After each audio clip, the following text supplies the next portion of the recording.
আলাইহি ওয়াসাল্লাম, নবী করিম সাল্লাল্লাহু আলাইহি ওয়াসাল্লামের অনুসরণ করা, ইত্তেবা করা কিভাবে করব এর পদ্ধতি এবং দৃষ্টান্ত পেশ করে কোরআন এবং সহিহ হাদিসের নিরিখে আজকের প্রামাণ্য আলোচনা আমি শেষ করার চেষ্টা করব। আল্লাহ সুবহানাহু ওয়া তাআলা যদি তৌফিক দান করেন, আমা তাওফিকি ইল্লা বিল্লাহ। সম্মানিত উপস্থিতি, প্রথমে মসজিদ নিয়ে কিছু কথা বলি। আল্লাহ সুবহানাহু ওয়া তাআলা বলছেন, ওয়া আন্নাল মাসাজিদা লিল্লাহ ফালা তাদউ মাআল্লাহি আহাদা। সূরা জিন অধ্যায় ৭২ আয়াত ১৮। আল্লাহ সুবহানাহু ওয়া তাআলা এখানে বলছেন যে নিশ্চয়ই মসজিদসমূহ হচ্ছে কার? আল্লাহর। মসজিদসমূহ কার? আল্লাহর। তো মসজিদসমূহ হচ্ছে অবশ্যই আল্লাহর জন্যই। ফালা তাদউ মাআল্লাহি আহাদা, অতএব মসজিদে আল্লাহ ছাড়া অন্য কাউকে ডাকা যাবে না। ডাকা যাবে? তাহলে আল্লাহর সাথে কাউকে আহ্বান করা যাবে না, এই কথা আল্লাহ সুবহানাহু ওয়া তাআলা ঘোষণা করেছেন। এখন মসজিদ কি? মসজিদ শব্দের অর্থ হচ্ছে মাকানুল লিসসুজুদ, সেজদা করার যে স্থান, এটাকে বলা হয় মসজিদ। ভালো করে বোঝেন, আল্লাহ সুবহানাহু ওয়া তাআলা সাজদাতুন ধাতু থেকে 5টি ড্রাইভ ফর্মে 5টি গঠনে 92টি শব্দ কোরআনুল কারিমে উল্লেখ করেছেন সাজদুন ধাতু থেকে। এর মধ্যে সাজিদুন শব্দের অর্থ হচ্ছে সেজদাকারী, যে ব্যক্তি সেজদা করে তাকে বলা হয় সাজিদ। এ কথাটি কোরআনুল কারিমে এসেছে, আল্লাহ সুবহানাহু ওয়া তাআলা উল্লেখ করেছেন 23 বার। সাজাদা ইয়াসজুদু ইয়াসজুদুন তাসজুদুন, সাজদা করা সম্পর্কে যত ক্রিয়া আছে এরকম ক্রিয়া ব্যবহৃত হয়েছে কোরআনুল কারিমে, আল্লাহ ব্যবহার করেছেন 35 বার। এরপরে সুজুদ, ক্রিয়া মূল, এই সুজুদ শব্দের অর্থ সাজদা করা, এই শব্দটি কোরআনুল কারিমে আল্লাহ ব্যবহার করেছেন 6 বার। এর মধ্যে মাসাজিদ, মসজিদ বহু বচন এবং এক বচনের শব্দ কোরআনুল কারিমে ব্যবহার হয়েছে 28 বার। মসজিদ শব্দটা 22 বার বেশ ব্যবহার হয়েছে, মাসাজিদ শব্দটা 6 বার, টোটাল 28 বার মসজিদ মাসাজিদ শব্দ কোরআনুল কারিমে আল্লাহ ব্যবহার করেছেন। সর্বোপরি আল্লাহ সুবহানাহু ওয়া তাআলা বলছেন সূরা জিন অধ্যায় 72 আয়াত 18, ওয়া আন্নাল মাসাজিদা লিল্লাহ ফালা তাদউ মাআল্লাহি আহাদা, মসজিদ সমূহ হচ্ছে আল্লাহর জন্যই। ফালা তাদউ মাআল্লাহি আহাদা, অতএব মসজিদে আল্লাহর সাথে অন্য কাউকে আহ্বান করা যাবে না। কথা কি আমার বুঝতে পারতেছেন আপনারা? সম্মানিত উপস্থিতি, এখন এই মসজিদ হচ্ছে আল্লাহর জন্য, অথচ আল্লাহর নবী মুহাম্মদুর রাসূলুল্লাহ সাল্লাল্লাহু আলাইহি ওয়াসাল্লাম যেখানেই জনগোষ্ঠী বাড়বে, যেখানেই লোক সংখ্যার সমাগম হবে, এটা যদি পাড়া হয়, মহল্লা হয়, গ্রাম হয়, শহর হয়, বন্দর হয়, এলাকা হয়, এমনকি একটা গাছ পেরিয়ে আরেকটা গাছ পৌঁছাতে যে সময় লাগে, এতে যদি 2টা জনগোষ্ঠী হয়ে যায়, প্রত্যেক জনগোষ্ঠী তার নিজস্ব এলাকায় নিজস্ব জায়গায় সকলে মিলে একত্রে মসজিদ বানাবে, এটা আল্লাহ রাসূল সাল্লাল্লাহু আলাইহি ওয়াসাল্লামের নির্দেশনা। এই সম্পর্কে আল্লাহর নবী সাল্লাল্লাহু আলাইহি ওয়াসাল্লাম সম্পর্কে হাদিস আসছে সুনানে আরবা, তিরমিজি, আবু দাউদ, ইবনু মাজাহ সহ সুনানে আরবার মধ্যে হাদিসটা এসেছে। মিশকাতুল মাসাবি কিতাবুস সালাত, সালাত সংক্রান্ত একটি অধ্যায় রয়েছে। বাবুল মাসাজিদ ও মাওয়াজিস সালাত, মসজিদ এবং সালাতের স্থান সংক্রান্ত একটি অনুচ্ছেদ রয়েছে। আল ফাসলুস সানি, দ্বিতীয় পরিচ্ছেদের 717 নম্বর হাদিস। যে হাদিসটা বর্ণনা করেছেন আয়েশা রাদিয়াল্লাহু তাআলা আনহা থেকে বর্ণিত, তিনি বলেন, আমারা নবী সাল্লাল্লাহু আলাইহি ওয়াসাল্লাম বিনাইল মাসাজিদ বা বিনাইল মসজিদ ফি দূর। আল্লাহর নবী সাল্লাল্লাহু আলাইহি ওয়াসাল্লাম বলছেন যে প্রত্যেকটা পাড়ায় পাড়ায়, মহল্লায় মহল্লায় যেখানেই জনগোষ্ঠী আছে সেখানেই মসজিদ বানাতে হবে, এটা আল্লাহর নবীর নির্দেশ। তবে শর্ত হলো 2টা। শর্ত দুটি কি? আইয়ুনাজ্জাফা ওয়া ইউতাইয়াবা বা ওয়াইয়াবা। মসজিদ বানানোর 2টি শর্ত। একটা হচ্ছে মসজিদকে পরিষ্কার রাখতে হবে, একদম ঝকঝকা মসজিদ। 2, মসজিদের সুগন্ধি ব্যবহার করতে হবে যাতে মসজিদ থেকে কোনো দুর্গন্ধ বের না হয়। এই 2টি শর্তে যেখানেই জনগোষ্ঠী সেখানেই মসজিদ বানাবে। তো আলহামদুলিল্লাহ আপনারা মসজিদ বানানোর এই উদ্যোগ নিয়েছেন মূলত সাজদা করার জন্য। কাকে সাজদা? আল্লাহ সুবহানাহু ওয়া তাআলা, অন্য কাউকে সাজদা করবেন? শুধু আল্লাহকে সাজদা করার জন্য মসজিদ বানাইছেন। বলেন তো এই পৃথিবীতে যত জায়গা আছে সব থেকে প্রিয় জায়গা আল্লাহর কাছে কোনটি? দলিল বুখারী, মুসলিম এবং মিশকাতুল মাসাবি, কিতাবুস সালাত, সালাত সংক্রান্ত একটি অধ্যায় রয়েছে। বাবুল মাসাজিদ ও মাওয়াজিস সালাত, মসজিদ এবং সালাতের স্থান সংক্রান্ত একটি অনুচ্ছেদ রয়েছে। আল ফাসলুল আউয়াল, প্রথম পরিচ্ছেদ, হাদিস নম্বর 696। হাদিসটি বর্ণনা করেছেন আবু হুরায়রা রাদিয়াল্লাহু তাআলা আনহু থেকে বর্ণিত, তিনি বলেন, রাসূল সাল্লাল্লাহু আলাইহি ওয়াসাল্লাম বলেছেন, আহাব্বুল বিলাদি ইলাল্লাহি মাসাজিদুহা ওয়া আবগাদুল বিলাদি ইলাল্লাহি আসওয়াকুহা। আল্লাহ সুবহানাহু ওয়া তাআলার কাছে সবথেকে প্রিয় ভালোবাসার জায়গা হচ্ছে দুনিয়াতে মসজিদ সমূহ, মানে সেজদার জায়গা সমূহ। ওয়া আবগাদুল বিলাদি ইলাল্লাহি আসওয়াকুহা, এবং আল্লাহ সুবহানাহু ওয়া তাআলার কাছে সবথেকে নিকৃষ্ট জায়গা হচ্ছে বাজার সমূহ। বলেন তো এবার আমরা কোথায় বেশি বসতে পছন্দ করি? কোথায়? আশ্চর্যজনক হলে সত্য, শুধু বসা নয়, মসজিদে আসতে আমাদের মহিলাদেরকে বাধা প্রদান করি। জামে মসজিদে একটা জুমা খুতবা শুনবে, মহিলারা মসজিদে আসবে, এতে আমাদের অনীহা, কিন্তু আমাদের মহিলারা বাজারে ঘুরছে, মার্কেট করছে, এতে কোনো বাধা নেই। এটা হলো চরম বাস্তবতা। অথচ আল্লাহর নবী সাল্লাল্লাহু আলাইহি ওয়াসাল্লাম বলেছেন, বুখারী, মুসলিম এবং মিশকাতুল মাসাবি, কিতাবুস সালাত, সালাত সংক্রান্ত একটি অধ্যায় রয়েছে, বাবুল জামাআতি ওয়া ফাদলিহা, জামাত এবং তার ফজিলত সংক্রান্ত একটা অনুচ্ছেদ রয়েছে, আল ফাসলুল আউয়াল, প্রথম পরিচ্ছেদের 1059 নম্বর হাদিস। আব্দুল্লাহ ইবনে ওমর রাদিয়াল্লাহু তাআলা আনহুমা থেকে বর্ণিত, তিনি বলেন, রাসূল সাল্লাল্লাহু আলাইহি ওয়াসাল্লাম বলেছেন, ইজাস্তাজানাতি মুরাতু আহাদিকুম, যখন তোমাদের কোনো নারী, তোমাদের কোনো স্ত্রী, কোনো মহিলা তোমাদের কাছে অনুমতি চাইবে ইলাল মসজিদে, মসজিদে যাওয়ার জন্য, ফালা ইয়ামনাহা, সেজন্য তাকে বাধা না দেয়। তার মানে মসজিদ আসতে চাইলে মহিলারা মসজিদে আসার সুযোগ দিতে হবে। এই নির্দেশ কে দিয়েছেন? রাসূল সাল্লাল্লাহু আলাইহি ওয়াসাল্লাম। কিন্তু রাসূল সাল্লাল্লাহু আলাইহি ওয়াসাল্লাম থেকে আপনার স্ত্রীকে মার্কেট করার জন্য বাজারে পাঠাবেন এমন কোনো নির্দেশনা একটা জয়ীফ হাদিসও প্রমাণ করতে পারবে না। অথচ আমরা কি করতেছি? আমাদের স্ত্রীদেরকে বাজারে ছেড়ে দিচ্ছি, নিজেরা খরচ করছি না, কেন? দোকানদার ঠকাই দিবে। এই জন্য জিতার জন্য মহিলাদেরকে ব্যবহার করছি, তুমি টাকা নিয়ে যাও, মার্কেট করো। এখন ছেলেদের চাইতে মহিলারা বাজারে এগিয়ে আছে বেশি। সম্মানিত উপস্থিতি, তাহলে মসজিদ সবথেকে উৎকৃষ্ট জায়গা, প্রিয় জায়গা আল্লাহ সুবহানাহু ওয়া তাআলার কাছে, কিন্তু আমরা মসজিদে আমাদের মহিলাদেরকে আসতে দেই না। অথচ বাজার নিকৃষ্ট জায়গা, এখানে যাই, কোনো অসুবিধা নেই। বলেন তো, বাজারে গেলে সওয়াব না মসজিদে গেলে সওয়াব? মসজিদে আসলে, এটা আমরা সবাই জানি, বিশ্বাস করি তো। দলিল বুখারী, মুসলিম এবং মিশকাত, তিনটি হাদিসের কিতাবে হাদিসটা আসছে। মিশকাতুল মাসাবি, কিতাবুস সালাত, সালাত সংক্রান্ত একটি অধ্যায়, বাবুল মাসাজিদ ওয়া মাওয়াজিস সালাত, মসজিদ এবং সালাতের স্থান সংক্রান্ত একটা অনুচ্ছেদ রয়েছে, আল ফাসলুল আউয়াল, প্রথম পরিচ্ছেদের 698 নম্বর হাদিস। আবু হুরায়রা রাদিয়াল্লাহু তাআলা আনহু থেকে বর্ণিত, তিনি বলেন, ক্বালা রাসূলুল্লাহ সাল্লাল্লাহু আলাইহি ওয়াসাল্লাম, রাসূল সাল্লাল্লাহু আলাইহি ওয়াসাল্লাম বলেছেন, মান গাদা ইলাল মসজিদ আও রাহা, যে ব্যক্তি সকালে অথবা সন্ধ্যায় কোনো একটি সময় মসজিদে আসে, মসজিদে বসে, আল্লাহর নবী সাল্লাল্লাহু আলাইহি ওয়াসাল্লাম বলেছেন, আ'আদ্দাল্লাহু লাহু নুজুলাহু মিনাল জান্নাতি কুল্লামা গাদা আও রাহা, প্রত্যেকটা আগমনের জন্য, সেটা সকালে হোক অথবা সন্ধ্যায় হোক, প্রত্যেকটা আগমনের জন্য ওই ব্যক্তির জন্য আল্লাহ সুবহানাহু ওয়া তাআলা জান্নাতে এক একটা করে মেহমানদারির ব্যবস্থা করে রাখেন। এবার বলেন, লাভ কোথায়? মসজিদে না বাজারে? জান্নাতে মেহমানদারি পাওয়া যাবে কোথায় গেলে? মসজিদে না বাজারে? মসজিদে। অথচ আমরা মসজিদে আসি না, আমাদের মহিলাদেরকে মসজিদে আসতে দেই না। এটা খুব দুঃখজনক ব্যাপার। সম্মানিত উপস্থিতি, অতএব আমরা চেষ্টা করব, আমরা মসজিদে আসব, আমাদের মহিলাদেরকে মসজিদে আনার চেষ্টা করব। আল্লাহ সুবহানাহু ওয়া তাআলা এই চেষ্টা অব্যাহত রাখার তৌফিক দান করুন, সকলে বলি আমিন। প্রথম কথা হলো, মসজিদ হলো কার?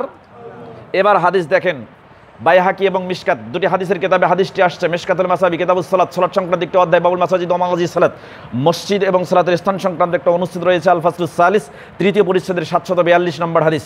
আবু হুরায়রা রাদিয়াল্লাহু তাআলা আনহু থেকে বর্ণিত, তিনি বলেন, রাসূল সাল্লাল্লাহু আলাইহি ওয়াসাল্লাম বলেছেন, মান জাআ মসজিদি হাজা, যে আমার এই মসজিদে আসে। কার মসজিদ? কার মসজিদ? এই কথা কে বলতেছে? ভালো করে বোঝেন, এমনি শুনলে হবে না। আল্লাহ রাসূল বলতেছে, মান জাআ মসজিদি হাজা, যে আমার এই মসজিদে আসে। তাহলে মসজিদ কার? এখন বলছেন নবীর মসজিদ কোনটা? সবাই ভাবছেন মসজিদে নববী, কিন্তু এই হাদিসের ব্যাখ্যায় মিরআতুল মাফাতিহ ইবনু হাজার আসকালানী রাহিমাহুল্লাহ, মিশকাতের 742 নম্বর হাদিসের ব্যাখ্যায় বলতেছেন, মসজিদি হাজা বলতে পৃথিবীতে যত মসজিদ আছে সমস্ত মসজিদেই হচ্ছে রাসূলের। কেন? মেম্বারে উঠে আমরা কার কথা বলি বলেন তো? আল্লাহ এবং তার রাসূলের। কার নির্দেশনা অনুযায়ী কথা বলি? রাসূল সাল্লাল্লাহু আলাইহি ওয়াসাল্লামের নির্দেশনা। কার দেখানো পদ্ধতি অনুসারে কথা বলি? আপনি যদি বসে খুতবা দেন, তাহলে বসে খুতবা দেওয়ার দলিল রাসূল থেকে থাকতে হবে, কিন্তু রাসূল থেকে বসে খুতবা দেওয়ার কোনো দলিল নেই। আল্লাহর নবী দাঁড়িয়ে খুতবা দিয়েছেন, মর্মে অগণিত হাদিস আছে, যেখান থেকে আমরাও দাঁড়িয়ে খুতবা দিতে বাধ্য, কারণ মসজিদ রাসূলের, পদ্ধতি চলবে কার? রাসূলের। তা এখানে আল্লাহ রাসূল সাল্লাল্লাহু আলাইহি ওয়াসাল্লাম বলছেন মসজিদ আমার, তাহলে মসজিদ কার হয়ে গেল? রাসূলের মসজিদ হয়ে গেল। তাহলে প্রথম জানলাম আল্লাহর, পরে জানলাম কার? রাসূলের। এবার দেখেন আল্লাহর নবী সাল্লাল্লাহু আলাইহি ওয়াসাল্লাম বলতেছেন আরেকটা হাদিস, সহিহ আত-তারগিব ওয়াত তারহিব নামে একটা হাদিসের কিতাব আছে, কিতাবুস সালাত, সালাত সংক্রান্ত একটা অধ্যায় রয়েছে, আত-তারগীব ফি লুজুমিল মাসাজিদ ওয়া জুলুস ফিহি, মসজিদকে আঁকড়ে ধরা এবং তথা বসা সংক্রান্ত একটা অনুচ্ছেদ রয়েছে 330 নম্বর হাদিস। ওয়াকাল আলবানী রাহিমাহুল্লাহ ফি সিলসিলাতে আহাদিস সহিহা হাযা হাদিসুন ওয়া সানাদুহু সহিহুন, হাদিসটি এবং তার সনদ সহিহ। হাদিসটি বর্ণনা করেছেন আবু দারদা রাদিয়াল্লাহু তাআলা আনহু থেকে বর্ণিত, তিনি বলেন রাসূল সাল্লাল্লাহু আলাইহি ওয়াসাল্লাম বলেছেন, আল মসজিদু বাইতু কুল্লি তাকিয়িন, প্রত্যেকটা মুত্তাকি লোক যার ভিতরে তাকওয়া আছে, যে আল্লাহকে ভয় করে, এই মসজিদ ওই মুত্তাকি লোকের জন্য। এবার বলেন তাহলে মসজিদ কার হয়ে গেল? মুত্তাকিদের জন্য। আপনার ভিতরে কি তাকওয়া আছে? আপনি কি আল্লাহকে ভয় করেন? বলেন আল্লাহকে ভয় করেন? আজকে কি মসজিদে আপনি আল্লাহকে ভয় করে এসেছেন? তাহলে আপনার ভিতরে তাকওয়া আছে নাকি? বলেন আপনারা কি কথা বলা অভ্যাস নাই? কথা বলা অভ্যাস আছে? আমার কথার জবাব দিতে হবে তো। মসজিদ কার তাহলে হয়ে গেল? মুত্তাকি। আপনার ভিতরে কি তাকওয়া আছে? আপনি কি মনে করেন আপনি মুত্তাকি? তাহলে এই মসজিদ কার? কথা বলেন না কেন? এই মসজিদ কার? মুত্তাকি বলতে আপনি কি মুত্তাকি নন? তাহলে আপনারা যদি সকলে মুত্তাকি হন, তাহলে এই মসজিদ কার? আপনাদের। এখন বলেন, আপনার বাড়ি একটা বেড়া ভেঙে গেছে, 1 সপ্তাহ রাখেন ভাঙা অবস্থায়? আপনার বাড়ির ঘর নির্মাণ করেছেন, জ্বালানা নাই, 1 সপ্তাহ রাখেন? 1 মাস রাখেন? 2 মাস রাখেন? আপনার বাড়ির ঘর নির্মাণ করেছেন, চালা নাই, 1 মাস রাখেন? 2 মাস রাখেন? তাহলে আপনার বাড়িতে যদি সাময়িক সময়ের জন্য থেকে আপনি যদি এই বাড়িটাকে এত সুসজ্জিত করেন, তাহলে আল্লাহর নবী, আপনার নবী, আমার নবী মুহাম্মদুর রাসূলুল্লাহ সাল্লাল্লাহু আলাইহি ওয়াসাল্লাম সাজদার জায়গা, যেখানে আল্লাহকে সাজদা করা হয়, এই সাজদার জায়গা মসজিদকে যদি আপনার জন্য ওয়াকফ করে দেয়, তাহলে এই মসজিদ সুসজ্জিত করার দায়িত্ব কার? এখনও এরকম অবস্থায় আছে কেন? যেভাবে পারেন, at any cost any how, যেভাবে পারেন ঋণ করে হলেও আপনাকে এই মসজিদ খুব দ্রুত তাড়াতাড়ি পদক্ষেপ গ্রহণ করেই সুসজ্জিত করার দায়িত্ব আপনাদেরকেই নিতে হবে। কারো অপেক্ষায় থাকা যাবে না। প্রয়োজনে জমি বিক্রি করেন, প্রয়োজনে জমি বাৎসরিক লিজ দেন, টাকা নেন, সেখান থেকে টাকা দেন, ফসল বিক্রি করেন, সেখান থেকে টাকা দেন, এটা আপনার দায়িত্ব। এই মসজিদ সুসজ্জিত করার দায়িত্ব আপনাদের সকলের।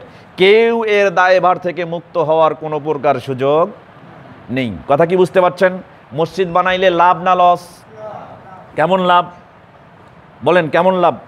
এতদিন শুনছেন একটা হাদিস, দেখেন তো এই হাদিসটা শুনছেন কিনা। বুখারী, মুসলিম এবং মিশকাতুল মাসাবি, কিতাবুস সালাত, সালাত সংক্রান্ত একটা অধ্যায় রয়েছে। বাউল মাসাজিদ ওয়া মাওয়াজিস সালাত, মসজিদ এবং সালাতের স্থান সংক্রান্ত একটা অনুচ্ছেদ রয়েছে। আল ফাসলুল আউয়াল, প্রথম পরিচ্ছেদের 697 নম্বর হাদিস। হাদিসটি বর্ণনা করেছেন ওসমান বিন আফফান রাদিয়াল্লাহু তাআলা আনহু থেকে বর্ণিত, তিনি বলেন, ক্বালা রাসূলুল্লাহ সাল্লাল্লাহু আলাইহি ওয়াসাল্লাম, রাসূল সাল্লাল্লাহু আলাইহি ওয়াসাল্লাম বলেছেন, মান বানা লিল্লাহি মাসজিদান বানাল্লাহু লাহু বাইতান ফিল জান্নাহ, যে ব্যক্তি আল্লাহ সুবহানাহু ওয়া তাআলার জন্য তার নিমিত্তে একটা মসজিদ বানাই দিবে, আল্লাহ সুবহানাহু ওয়া তাআলা জান্নাতে তাকে একটা বাড়ি বানাই দিবে। এখন বলছেন আপনাদের মধ্যে কোনো ব্যক্তির এককভাবে ক্ষমতা আছে একটা মসজিদ বানিয়ে দেওয়ার? আছে?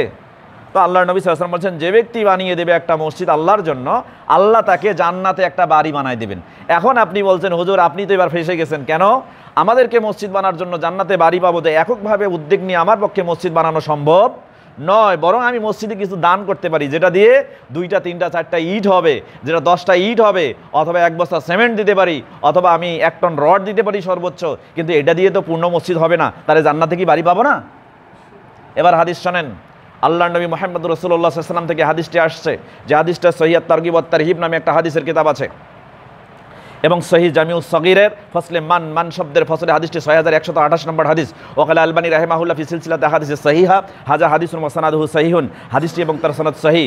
হাদিসটি বর্ণনা করেছেন জাবির রাদিয়াল্লাহু তাআলা আনহু থেকে বর্ণিত, তিনি বলেন, রাসূল সাল্লাল্লাহু আলাইহি ওয়াসাল্লাম বলেছেন, মান বানা লিল্লাহি মসজিদান কামাফহাসিন কিতাতিন আও আসগারা, কোনো ব্যক্তি যদি একটা মসজিদ বানায়, সেই মসজিদটা যদি একটা তিতির পাখির বাসার সমতুল্য হয়।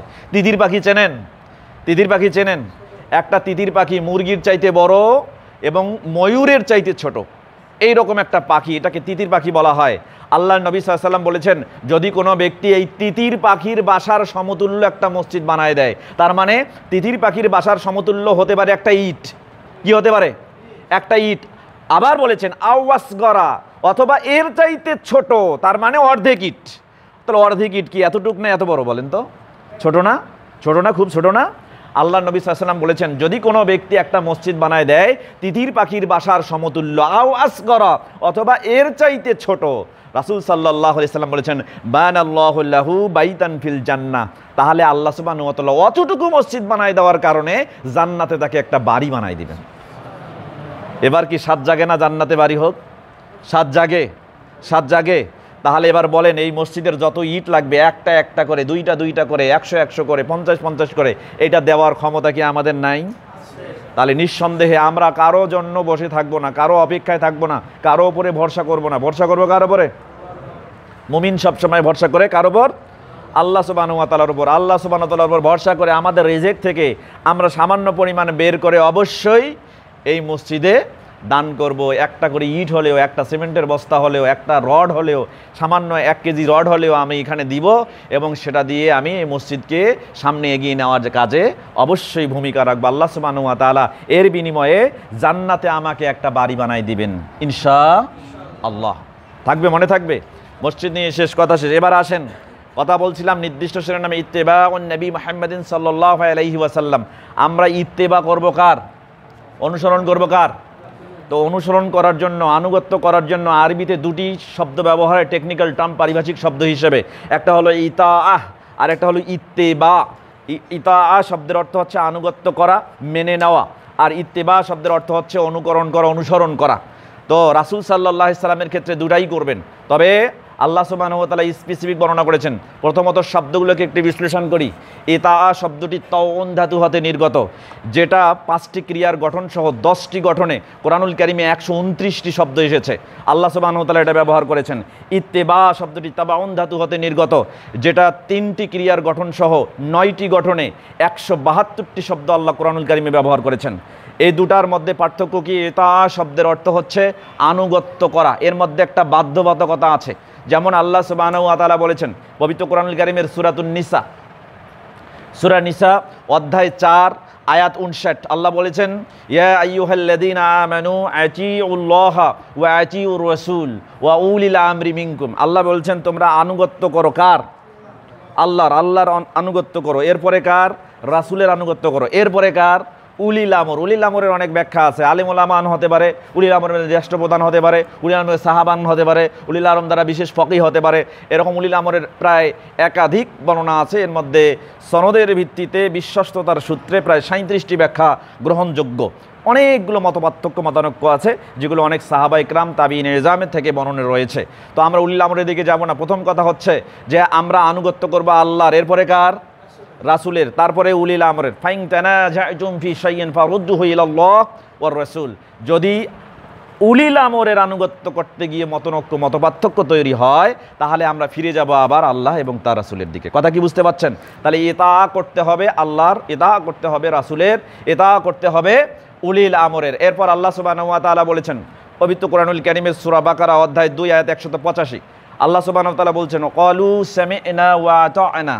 তারা বলল যে আমরা শুনলাম, শোনার পরে মানলাম। তাহলে শুনলেই মানতে হয়, শুনলেই মানতে হয়। এর মধ্যে একটা বাধ্যবাধকতা থাকে, যে বিষয়ে বিশ্বনবী মুহাম্মদুর রাসূলুল্লাহ সাল্লাল্লাহু আলাইহি ওয়াসাল্লাম বলেছেন। ইবনু মাজাহ নামে একটা হাদিসের কিতাব আছে, আবুল জিহাদ, যুদ্ধ করা সংক্রান্ত অধ্যায়সমূহের একটা শিরোনাম পাবেন, বাবু লা তাআতা ফি মাসিয়াতিল্লাহ। আল্লাহর অবাধ্যচারণে কোনো আনুগত্য নেই সংক্রান্ত একটি অনুচ্ছেদ রয়েছে। এই অনুচ্ছেদে 2864 নম্বর হাদিস, যে হাদিসটি বর্ণনা হয়েছে আব্দুল্লাহ ইবনে ওমর রাদিয়াল্লাহু তাআলা আনহুমা থেকে বর্ণিত। তিনি বলেন রাসূল সাল্লাল্লাহু আলাইহি ওয়াসাল্লাম বলেছেন আলাল মারইল মুসলিমি তাআ। একজন মুসলিম মানেই তাকে আনুগত্যের অধীনে থাকতে হবে, তাকে আনুগত্য করতেই হবে। ইজা আহাব্বা ও কারিহা, সেটা তার ভালো লাগুক আর না লাগুক। যেমন আল্লাহর বিধান, আল্লাহর আদেশ আপনি মানতে বাধ্য, রাসূলের বিধান, রাসূলের আদেশ আপনি মানতে বাধ্য, এবং আল্লাহ এবং তার রাসূলের দিক নির্দেশনায় উলিল আমর যদি কোনো নির্দেশনা দেন, তাহলে সেটা আপনি মানতে বাধ্য। এটা করতেই হবে, এটা আপনার ভালো লাগুক আর না লাগুক। কথা কি বুঝতে পারছেন? অনুরূপভাবে আল্লাহ সুবহানাহু ওয়া তাআলা আরও বলেছেন সূরা নিসা অধ্যায় 4 আয়াত 80, আল্লাহ বলছেন ওয়া মান ইউতির রাসূলা ফাকাদ আতা আল্লাহ। যে ব্যক্তি রাসূলের আনুগত্য করে সে মূলত আল্লাহরই আনুগত্য করে। তাহলে রাসূলের আনুগত্য করলে কার আনুগত্য করা হয়? কিন্তু আপনি ইত্তেবা করবেন রাসূলের, এখানে বাধ্যবাধকতা যেমন আছে তার সাথে ভালোবাসাও আছে। কি আছে? ভালোবাসাও আসে। তাহলে আমরা অনেক সময় বলি থাকি, অ্যাজ দ্য সেইং গোজ, শাসন করা তারই সাজে আদর করে যে। তার মানে আপনি শুধু শাসন করবেন, রাগ দেখাবেন, ভালোবাসবেন না, আপনার কোনো কথা কেউ কখনো শুনবে না, 100% শুনবে না। তার মানে আপনি আদেশ মানবেন দুটি দিক থেকে, আনুগত্য করবেন দুটি দিক থেকে। একটা বাধ্যবাধকতা থাকবে, আর একটা কি থাকবে? ভালোবাসা থাকবে। কি থাকবে? ভালোবাসা থাকবে। দুটো জিনিস আছে ইত্তেবা শব্দের ভিতরে। এই জন্য আল্লাহ সুবহানাহু ওয়া তাআলা বলেছেন সূরা আলী ইমরান অধ্যায় 3 আয়াত 31, আল্লাহ সুবহানাহু ওয়া তাআলা বলছেন, কুল ইন কুনতুম তুহিব্বুনাল্লাহা ফাত্তাবিউনি ইউহিব্বুকুমুল্লাহু ওয়া ইয়াগফির লাকুম যুনুবাকুম। আল্লাহ সুবহানাহু ওয়া তাআলা বলছেন, নবী আপনি বলুন, ইন কুনতুম তুহিব্বুনাল্লাহা, যদি তোমরা আল্লাহকে ভালোবাসতে চাও, ফাত্তাবিউনি, তাহলে আমি নবী মুহাম্মদ সাল্লাল্লাহু আলাইহি ওয়াসাল্লামের কি করো?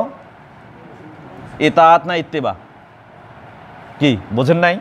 আল্লাহ বলছেন তুমি বলো ফাত্তাবিউনি, আমার ইত্তেবা করো। কি করতে বলছে? ইত্তেবা করো। যদি এটা করো তাহলে কি হবে? আল্লাহ তোমাদেরকে ভালোবাসবেন এবং তোমাদের গুনাহগুলোকে সব মাফ করে দিবেন। কথা কি বুঝতে পারছেন? এখন ইতার ইত্তেবা যদিও কিছু কিছু ক্ষেত্রে অর্থগত মিল পাওয়া যায়, কিন্তু ব্যবহারিক পার্থক্য রয়েছে। কেমন ব্যবহারিক পার্থক্য রয়েছে? আমরা এতটুকু বলতে পারি যে ইতার মধ্যে ইত্তেবা নাই, কিন্তু ইত্তেবার মধ্যে ইতা আছে। ইত্তেবার মধ্যে কি আছে? ইতা আছে, আনুগত্য করা আছে। কেমন? একটা উদাহরণ দেই। ইত্তেবা শব্দের সংজ্ঞাটা যদি আমরা একটু দেখি, দেখেন ইমাম বুখারীর উস্তাদ হুমাইদি রাহিমাহুল্লাহ, তিনি তাফসির গরিব মাফিস সহিহাইন একটা ছোট্ট তাফসিরের কিতাব লিখেছেন। এর 43 নম্বর পৃষ্ঠার মধ্যে উল্লেখ করেছেন, আল ইত্তিবাউ বিল ফেল ওয়াল ইক্তিদাউ বিল ফাইল। ইত্তেবা কাকে বলে? কোনো কর্তা, কোনো ব্যক্তি তার অনুকরণ করে, তার কাজের অনুসরণ করা। ভালো করে বোঝেন, আমার কথা একটু বুঝতে কষ্ট হলে একটু ভালো করে বোঝার চেষ্টা করবেন। তিনি বলছেন কোনো ব্যক্তি বা কর্তার অনুকরণ করে, তার কাজের অনুসরণ করা, এর নাম হলো ইত্তেবা। কথা কি আমার বুঝতে পাচ্ছেন? একজন ব্যক্তির অনুকরণ করবেন, মানে অনুকরণ মানে কি বলেন তো? নকল করা। অনুকরণ করে তাই তিনি যেভাবে কাজগুলো করতেছেন সেই কাজগুলোর অনুসরণ করা, এর নাম হচ্ছে কি? ইত্তেবা। যেমন উদাহরণস্বরূপ আমি আপনাকে বলি, আপনি আমার ইত্তেবা করছেন কিভাবে? আমি ডান পা যেখানে ফেলবো ঠিক সেই জায়গায় আপনি ডান পা ফেলবেন। এরপর আমি বাম পা যেখানে ফেলবো আপনি ঠিক সেখানেই বাম পা ফেলবেন। তার মানে আমার ডান পা আপনার ডান পা, আমার বাম পা আপনার বাম পা, ঠিক এভাবে যদি হেঁটে যান তাহলে আপনি আমার কি করলেন? ইত্তেবা করলেন। তো রাসূলের ইত্তেবা করতে হয় এভাবে। রাসূল যেভাবে যেটা করেছেন, যেভাবে যেটা বলেছেন, যেভাবে যেটা নির্দেশনা দিয়েছেন, যেভাবে যেটাতে মৌন সম্মতি দিয়েছেন, সেটাকে ঠিক সেইভাবেই গ্রহণ করতে হবে। এর নাম কি? আপনারা কি ইত্তেবা করেন না করেন না? করেন? আচ্ছা, কিভাবে ইত্তেবা করতে হয় এর দৃষ্টান্ত আমি সাহাবাদের যুগে তাদের কিছু কাজ দিয়ে আপনাদের সামনে দলিল পেশ করে বুঝিয়ে দেওয়ার চেষ্টা করব। দেখেন, প্রথম কথা, একটা হাদিস দেখেন, মাজমাউজ জাওয়াইদ নামে একটা হাদিসের কিতাব আছে। মাজমাউজ জাওয়াইদ 1 নম্বর খণ্ড, কিতাবুল ইলম, বিদ্যা সংক্রান্ত একটি অধ্যায়, বাবু ইত্তিবাইহি ফি কুল্লি শাইইন, সকল কাজে তার অনুসরণ করা, আনুগত্য করা সংক্রান্ত একটা অনুচ্ছেদ রয়েছে। এই অনুচ্ছেদের 813 নম্বর হাদিস। ওয়াকালা হাইসামি রাহিমাহুল্লাহ হাযা হাদিসুন ওয়া সানাদুহু সাহিহুন, হাদিসটি এবং তার সনদ সহিহ। হাদিসটি বর্ণনা করেছেন আব্দুল্লাহ ইবনে উমর রাদিয়াল্লাহু তাআলা আনহুমা থেকে বর্ণিত।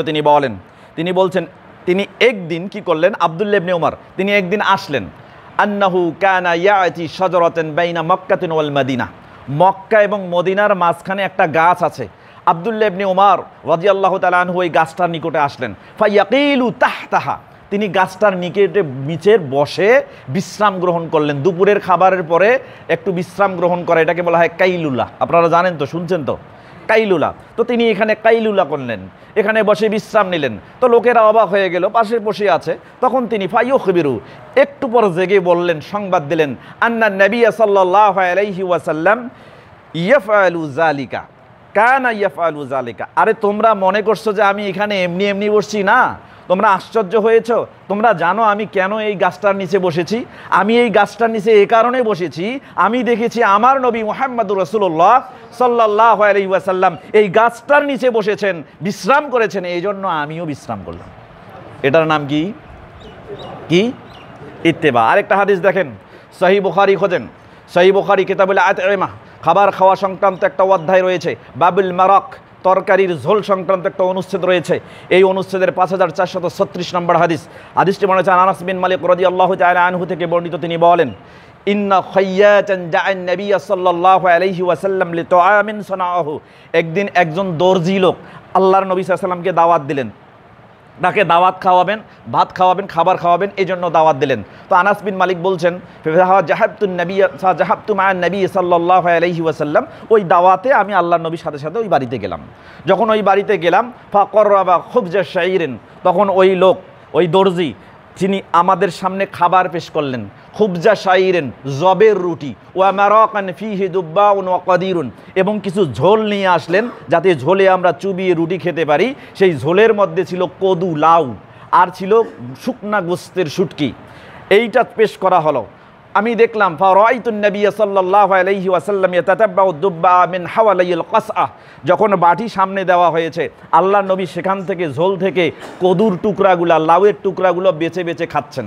যখন আমি এটা দেখলাম, ফালাম আজাল উহিব্বুদ দুব্বা বাদা ইয়াউমাইজিন, সেই দিন থেকে আমি আনাস বিন মালিক আমার জীবনে কদুকে পছন্দ করে নিয়েছি, আমি কদু ছাড়ি নাই। এটার নাম কি বলেন তো? রাসূলকে কদু খেতে দেখেছে, সাহাবী কদু খাওয়া শুরু করেছে। তার নাম হলো কি? ইত্তেবা। কথা কি বুঝতে পারছেন? ইত্তেবা এভাবে করতে হয়।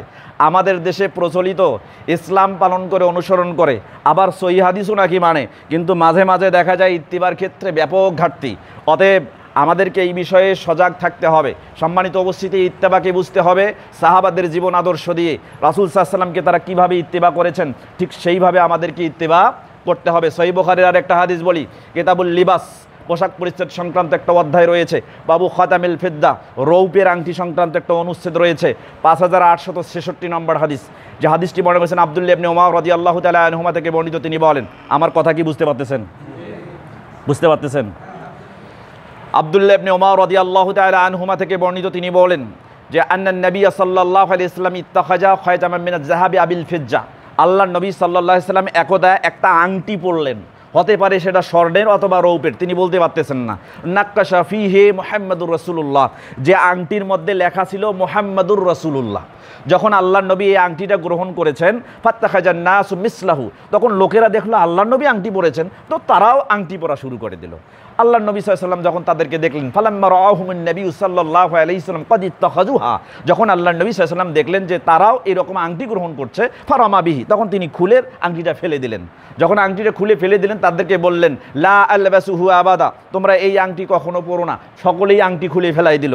এরপরে সুম্মাত্তাখাজান নবী সাল্লাল্লাহু আলাইহি ওয়াসাল্লাম খাজাবা মিনাল ফিদ্দা, এরপর আল্লাহর নবী সাল্লাল্লাহু আলাইহি ওয়াসাল্লাম একটা রৌপের আংটি পরলেন। যখন রৌপের আংটি পরলেন, ফাত্তাখাজান নাসু খাওয়াতিমাল ফিজ্জা, তখন লোকেরাও রৌপের আংটি নিয়ে আঙ্গুলে পরা শুরু করে দিল।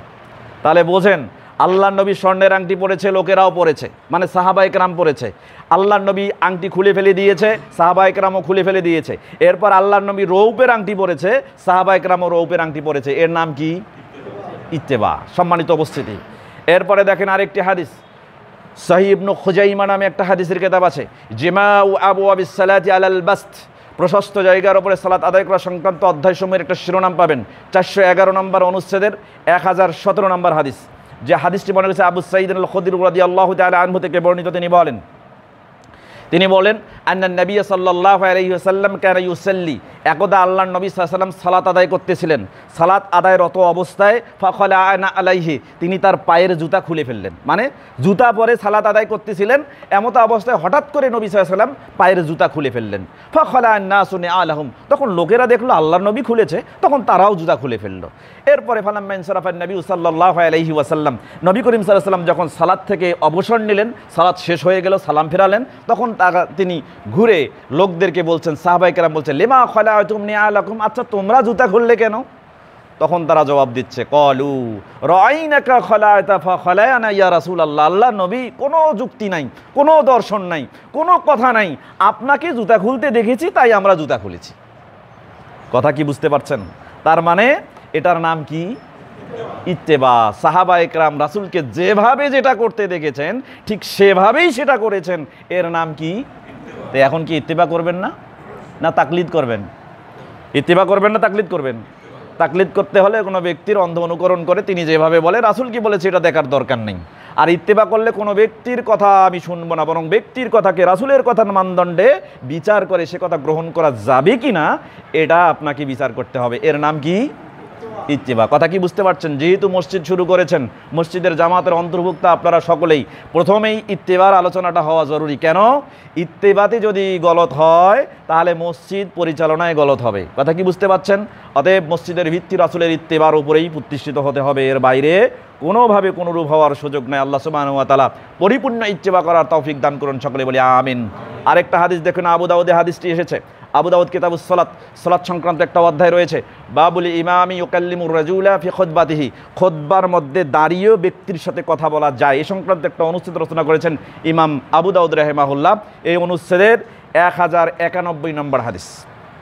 জাবির রাদিয়াল্লাহু তাআলা আনহু থেকে বর্ণিত, তিনি বলেন লাম্মা ইস্তাওয়ান নবী সাল্লাল্লাহু আলাইহি ওয়াসাল্লাম ইয়াউমাল জুমআহ, একদিন আল্লাহর নবী সাল্লাল্লাহু আলাইহি ওয়াসাল্লাম জুমার দিনে খুতবা দেওয়ার জন্য মেম্বারে উঠেছেন।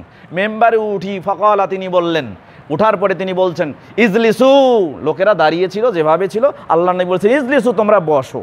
ফাসামিয়া জালিকা আব্দুল্লাহ ইবনে মাসউদ রাদিয়াল্লাহু তাআলা আনহু, আল্লাহর নবী সাল্লাল্লাহু আলাইহি ওয়াসাল্লাম যখন বলেছেন তোমরা বসো, এটা আব্দুল্লাহ ইবনে মাসউদ শুনেছেন। তিনি কোথায় ছিলেন? তিনি ঘরে কেবল প্রবেশ করবেন, মসজিদে প্রবেশ করবেন, যখন শুনেছেন আল্লাহর নবী বলেছেন বসো, তিনি আর ভেতরে প্রবেশ করেন নাই। ফাজালাসা আলা বাবিল মসজিদ, তিনি দরজার সামনেই দাঁড়িয়েছিলেন, দরজার সামনেই বসে গেছেন। চিন্তা করছেন? আর এখন যদি আপনাকে সুন্নার কথা বলা হয় যেটা রাসূল বলেছেন, তখন আপনি শুনতে যুক্তি খোঁজেন, আমাদের বাপদাদারা তো এটা বলে নাই, আমাদের বড় হুজুর তো বলে নাই, আমাদের মসজিদের পেশ ইমাম তো এটা বলে নাই। আপনাকে প্রমাণ দিয়ে দলিল দিয়েও বলা হলো, অথচ আপনি বলতেছেন আমার হুজুর বলে নাই, অতএব আমি এটা মানতে পারবো না। কি আফসোস! চিন্তা করেন সম্মানিত উপস্থিতি। তো আব্দুল্লাহ ইবনে মাসউদ যখন ওখানে বসলেন, ফারাআহুন নবী সাল্লাল্লাহু আলাইহি ওয়াসাল্লাম, আল্লাহর নবী দেখলেন আব্দুল্লাহ ইবনে মাসউদ ভিতরে প্রবেশ না করেই ওখানে বসে গেছেন। তখন আল্লাহর নবী সাল্লাল্লাহু আলাইহি ওয়াসাল্লাম বললেন, তাআল ইয়া আব্দুল্লাহ ইবনে মাসউদ, হে আব্দুল্লাহ ইবনে মাসউদ তুমি ভিতরে আসো। তখন উনি ওখান থেকে উঠে আবার রাসূল যেখানে দেখিয়ে দিয়েছেন সেখানে বসেছেন। এটার নাম কি বলেন তো? ইত্তেবা। সম্মানিত উপস্থিতি, আরেকটা হাদিস সহিহ বুখারী থেকে শোনাই। সহিহ বুখারী কিতাবুল হজ, হজ করা সংক্রান্ত একটা অধ্যায় রয়েছে, বাবু মা যুকিরা ফিল হাজরিল আসওয়াদ, হাজরে আসওয়াদ সম্পর্কে যা উল্লেখ করা হয়েছে সংক্রান্ত একটা অনুচ্ছেদ রয়েছে। এই অনুচ্ছেদের 1597 নম্বর হাদিস, 1605 নম্বর হাদিস, 1610 নম্বর হাদিস। হাদিসটি বলেছেন ওমর ইবনুল খাত্তাব রাদিয়াল্লাহু তাআলা আনহু থেকে বর্ণিত, তিনি বলেন ওমর ইবনুল খাত্তাব আন্নাহু জাআ ইলাল হাজরিল আসওয়াদ, হজের মৌসুমে তিনি হজ করতে গিয়ে হাজরে আসওয়াদের নিকটে আসলেন। হাজরে আসওয়াদের নিকটে কি করতে হয় বলেন তো? এখানে হাজী সাহেব আছেন নাকি? কেউ সৌদি আরবে আছেন? গেছিলেন? নাই, হাজী সাহেব নাই? আচ্ছা, এমনি শোনেন নাই? হাজরে আসওয়াদে কি করতে হয়? চুম্বন করতে হয়। কি করতে হয়? তা তিনি হাজরে আসওয়াদে গেলেন, ফাকাব্বালাহু, হাজরে আসওয়াদকে চুম্বন করলেন। চুম্বন করার পরে ফাকালা, তিনি বলছেন ইন্নী লা আলামু আন্নাকা হাজারুন লা তাজুরু ওয়া লা তানফাউ, ও পাথর, নিশ্চয়ই আমি জানি তুমি একটা নিছক পাথর, লা তাজুরু ওয়া লা তানফাউ, তুমি উপকারও করতে পারো না, ক্ষতিও করতে পারো না। লাউলা আন্নী রাআইতুন নবী সাল্লাল্লাহু আলাইহি ওয়াসাল্লাম ইউকাব্বিলুকা মা কাব্বালতুকা, আমি যদি ওমর মুহাম্মদ সাল্লাল্লাহু আলাইহি ওয়াসাল্লামকে না দেখতাম তোমাকে চুম্বন করতে, তাহলে আমি ওমর তোমাকে কখনো চুম্বন করতাম না। তার মানে বোঝা গেল তিনি চুম্বন করেছেন কেন? নবী চুম্বন করেছেন এই জন্য। তাহলে হাজরে আসওয়াদকে আমরা কেন চুম্বন করব? নবী চুম্বন করেছে এই জন্য, কারণ হাজরে আসওয়াদের কোনো ক্ষমতা নেই যে আমাদের উপকার করবে অথবা কোনো ক্ষতি করবে। এটার নাম কি? এবার আসেন সহিহ বুখারী এবং মিশকাত, দুটি হাদিসের কিতাবে হাদিসটি আসছেন। মিশকাতুল মাসাবি কিতাবুস সালাত, সালাত সংক্রান্ত একটি অধ্যায় রয়েছে, বাবু তাখিরিল আজান, দেরিতে আজান দেওয়া সংক্রান্ত একটি অনুচ্ছেদ রয়েছে, আল ফাসলুল আউয়াল, প্রথম পরিচ্ছেদ, হাদিস নাম্বার 683। হাদিসটি বর্ণনা করেছেন আবু মালিক আশআরী রাদিয়াল্লাহু তাআলা আনহু থেকে বর্ণিত, তিনি বলেন রাসূল সাল্লাল্লাহু আলাইহি ওয়াসাল্লাম বলেছেন, তিনি বলছেন ক্বালা লানা রাসূলুল্লাহ সাল্লাল্লাহু আলাইহি ওয়াসাল্লাম সাল্লু কামা রাআইতুমুনি উসাল্লি, তোমরা সেভাবেই সালাত আদায় করো যেভাবে আমাকে সালাত আদায় করতে দেখো। এবার বলেন তো সালাতের পদ্ধতি হবে কার? কিন্তু দেখেন কি রাসূলকে কি দেখেন সালাত আদায় করতে? দেখেছেন? এখন আপনাকে যুক্তি ধরা হবে, আরে এটা তো সাহাবা ইকরামের জন্য, তোমাদের জন্য না বোকারা, তোমরা আহলে হাদিস, তোমরা হাদিস মানো, তোমরা এই করো সেই করো, আরে তোমরা বোঝো তোমরা রাসূলকে দেখেছো? রাসূলকে তো দেখো নাই, তো রাসূলকে যেহেতু দেখো নাই যে এটা তোমাদের জন্য, এটা তো সাহাবায়ে কেরামকে বলছে, তাহলে তোমরা কার অনুযায়ী সালাম তাদের করবে? সাহাবীর পরে দেখেছে সাহাবীকে তাবি, তাবিকে দেখেছে তাবে তাবি, তাবি দেখেছে সালাফদের ইমামেরা, ইমামদেরকে যেভাবে দেখেছো তোমরা ঠিক সেভাবে সালাত আদায় করো। এই জন্য সালাতের রদ বদল হয়ে গেছে। এখন হাত বাঁধতো আল্লাহর নবী বুকের উপরে নেমে গেছে, বাঁধতে বাঁধতে বাঁধতে নাভির নিচে, এরপরে রফুল ইয়াদান করতো আল্লাহর নবী সাল্লাল্লাহু আলাইহি সাল্লাম। বিশুদ্ধ হাদিস 51টি সহিহ সিত্তার বা কুতুবে সিত্তার মধ্যে হাদিস রয়েছে, এগুলো সব বলে মানসুখ হয়ে গেছে। এখন আপনাকে রফুল ইয়াদান করা যাবে না। পদ্ধতি এমন করতে হবে কীভাবে? একবারে ধুপ করে সালাতে দাঁড়াইলে না রফুল ইয়াদান করা যাবে না। সম্মানিত উপস্থিতি, চিন্তা করেন সালাত আদায় করতে হবে কার পদ্ধতিতে? এখন ওরা আপনাকে যুক্তি দিচ্ছে আপনি তো রাসূলকে দেখেন নাই, সুতরাং কিভাবে রাসূলের সালাত আপনি বুঝবেন যে এটাই রাসূলের সালাত? তাদেরকে একটা দলিল ছুড়ে দেবেন। এই দলিলটা আছে সহিহ মুসলিম কিতাবুল আশরাবাহ, পান করা সংক্রান্ত অধ্যায় সমূহ রয়েছে। এই অধ্যায়ের একটা অনুচ্ছেদ রয়েছে বাবু ফাজিলাতুল খাল্লি ওয়া তাআজ্জুমি বিহি, খাল্লুন তথা সিরকা খাওয়া, সিরকা দিয়ে তরকারি বানানো সংক্রান্ত একটা অনুচ্ছেদ রয়েছে। এই অনুচ্ছেদের হাদিস নাম্বার হচ্ছে 2052। যে হাদিসটি বর্ণনা করেছেন জাবির ইবনে আব্দুল্লাহ রাদিয়াল্লাহু তাআলা আনহু। তিনি বলছেন যে আল্লাহর নবী একদিন আমাকে হাত ধরে টেনে নিয়ে গেল।